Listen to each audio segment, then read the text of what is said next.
Data Protection Day. Again? Again. So soon. It's like it comes around every year. It's almost like that, yeah. And then it will get faster, like Christmas, which arrives in September now. So.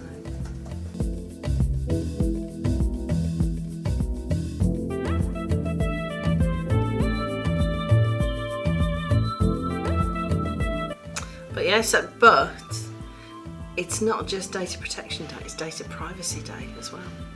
What's the difference? Huge difference. I think in terms of people's interest in the topic as well. So when you tell them it's Data Protection Day, unless they've got a vested interest in data protection, they're usually not bothered.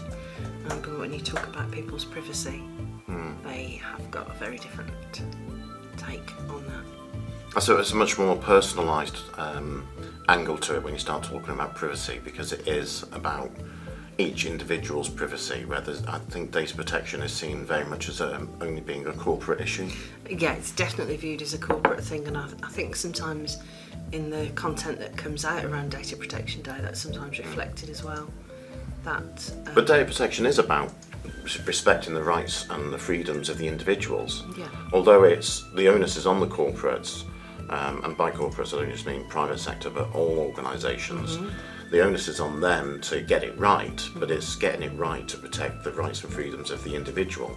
So maybe the way we're talking about it here in the UK versus where it's talked about under the privacy banner, maybe we're getting it wrong a little bit. Maybe. I think maybe we just need to draw the two things together a little bit more, because it's a bit like half a circle. And That's a C. It is, which is obviously that's no use, is it? But I think if we talk about the whole thing, you can stop now. Sorry.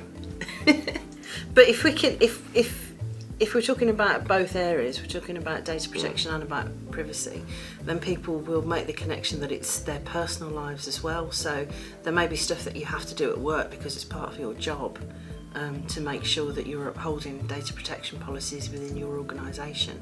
But that kind of behaviour has got a direct impact on your personal life as well, because you're a data subject too. So you're relying on outside agencies, organisations, businesses to protect your privacy as well. But people don't do anywhere near enough themselves as individuals to look after their privacy. I mean, how often do people just automatically close down that cookies prompt, or not read what's in the privacy notice, or not delve down into the user agreement to see what their personal information is going to be used for, or to properly understand how that organisation is then planning to exploit them because of their laziness, because they're not taking the time to look after their privacy as an individual.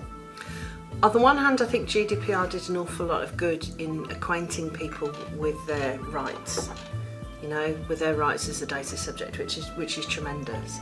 But on the other hand, I think, as you just say, that inherent kind of it'll be okayness is still really prevalent, and there are lots of websites, some of them in the security industry as well, hang your heads in shame, that still exploit that. I can't be bothered to go through and check all of these boxes, which is... Or where they're giving away something for free, except that the price is actually that you have to give up your personal information in order to get hold of that free product.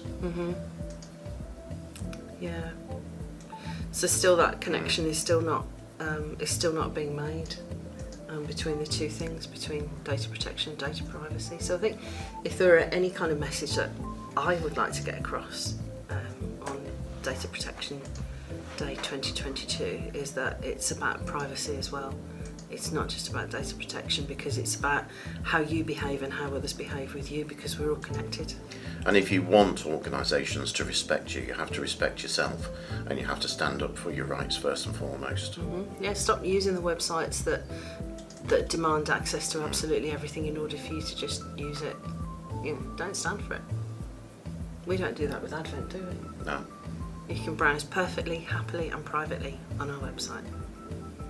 And that includes downloads as well. Anything that you download or use, including podcasts, you don't have to register for anything. We don't ask for any information from you whatsoever, because we respect your privacy.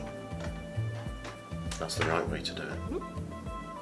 So, happy Data Protection and Privacy Day 2022. I'll drink to that.